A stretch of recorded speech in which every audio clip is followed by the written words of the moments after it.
வணக்கம். இன்றைக்கி நம்ம பார்க்க போகிறது அவல் வச்சு ஒரு இட்லியும் இதுக்கு நல்ல ஒரு காம்பினேஷனான தக்காளி பூண்டு சட்னியும் பார்க்க போகிறோம்.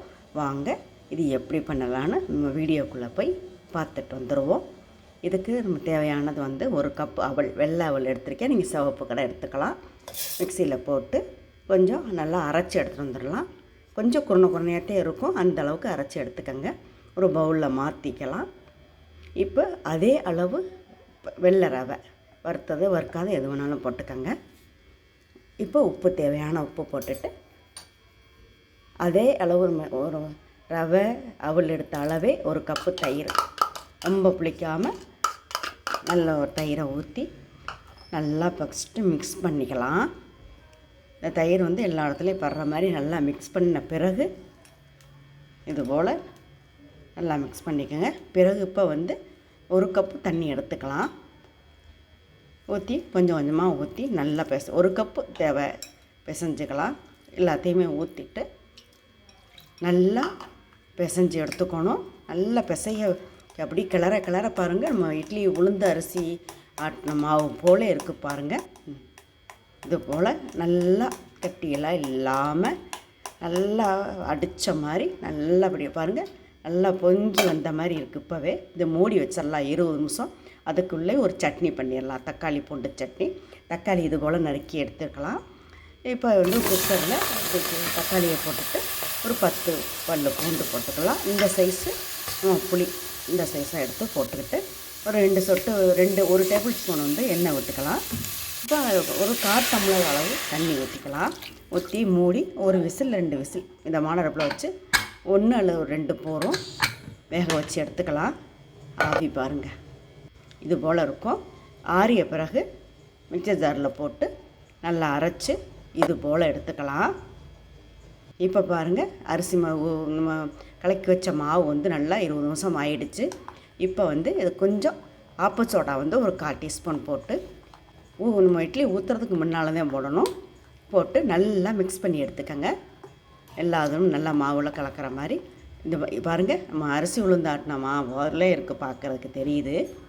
இப்போ நான் ஒரு துணி போட்டிருக்கேன் இட்லி பிளேட்டில். இதில் நம்ம ஃபஸ்ட்டு ஊற்றிக்கலாம். துணி இல்லாமல் ஊற்றிக்கலாம், துணியோடு ஊற்றிக்கலாம்.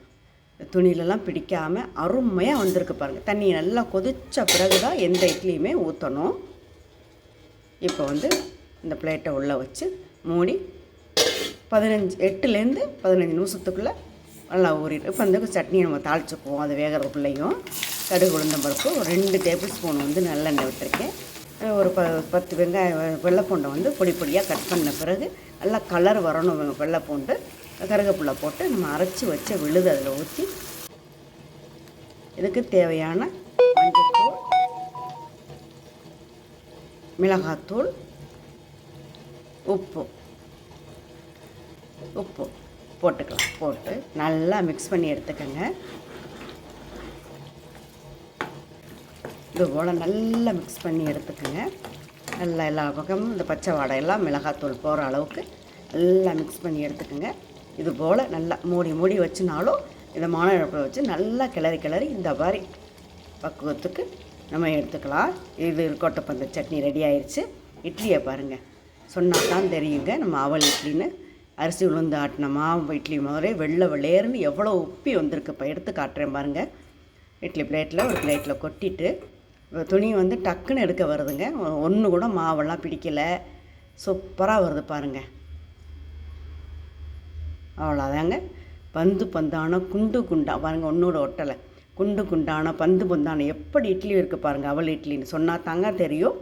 நீங்கள் ஒரு முறை ட்ரை பண்ணி பாருங்கள், எவ்வளவு நல்லா வந்திருக்கு பாருங்கள். இப்போ நம்ம அந்த இட்லியும் இந்த சட்னியும் தொட்டு பாருங்கள், பிச்சு காட்டுறேன் பாருங்கள். எவ்வளோ ரவை அவல் இட்லின்னு நம்ம சொன்னால் தாங்க தெரியும். எவ்வளோ சூப்பராக பஞ்சு போல் உப்பி நல்லா இருக்குது பாருங்கள்.